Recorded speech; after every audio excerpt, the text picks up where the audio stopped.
Time now to go in depth talking about the Harvard Crimson. For the fifth time in her career, senior point guard Brogan Berry tabbed the Ivy League Player of the Week. It was quite a week for Brogan Berry, as she explained. Against UMass, entered the top 10 in assists all time in the Ivy League. And against TCU, a win for Harvard on Saturday. Brogan Berry surpassing the 1,000 points scored mark for a career. Big week for senior Brogan Berry. It was an excellent week for myself individually and for our team. After our loss against Hartford, we were really kind of shaken by that. And I think we've really, since the new year, we've had a new energy, and we got a great win against UMass. We played amazing defensive effort, and we were all super excited to go down to Texas to show them what we could do. And we really just came out with fire both games. And since the new year, it's a new Harvard, and we're really excited to start Ivy League play. Well, it was in that game against UMass that you ascended into the top 10 all-time assist chart for the Ivy League, and most recently also with the point production as well, another milestone that you met. You just said the emphasis right now, you guys are in the thick of the season, so much probably about the collective, but do you give yourself a moment to think about some of the numbers that you've achieved over the course of your 4-year career?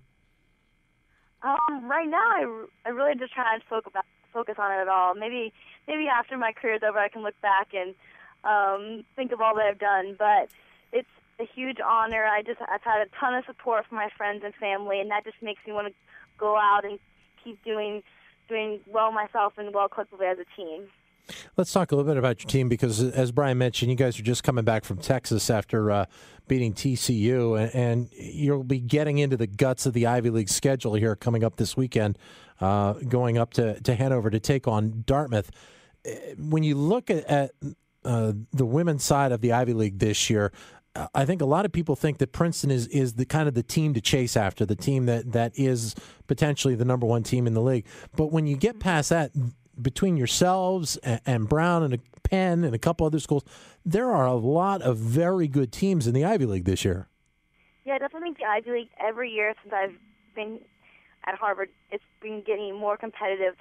The competition has definitely increased another level, and every year it's anybody's game. Any one night, any team can slip up, and I think that's what's so great about the Ivy League is that it's really gaining a lot of steam, whether it's competition. We're getting Temi, who's an all-America player, and I think it's just so much fun to be able to compete at such a high level and at such a prestigious institution. It just makes my experience at college so much better.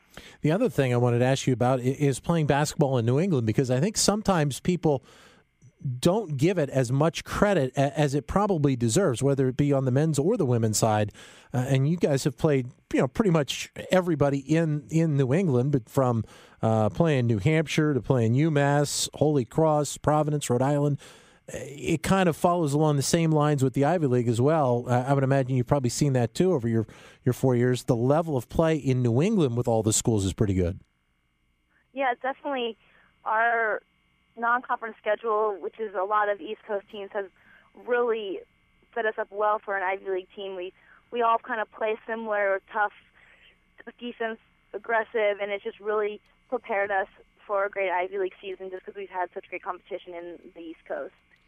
All right, Brogan, so you guys with the Crimson, you've mustered up some really solid momentum over the course of the last couple weeks after a little bit of a feeling out process at the start. You guys 6-3 over your last 9 games. There's so many different things when you take a look at the Ivy League top 10 charts that you're able to do out there, whether it's score, dish for the assists. How do you view your role on this team going to the heart of conference competition? I view my role definitely just as a leader.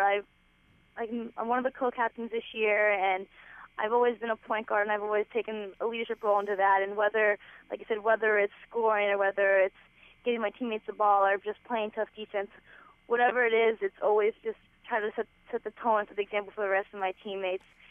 And hopefully they look to me for guidance. And I think as long as we can stay together as a team with great leadership and great examples, not from myself, but just from all the other upperclassmen, I think we have a great chance at getting the title this year. Brogan Berry, the 2008-2009 Ivy League Rookie of the Year, wrapping up a fine career in Cambridge this season. Harvard looking for its first championship since 2008. Brogan, congrats on the season that has been so far, and best of luck going forward this year. Thank you very much.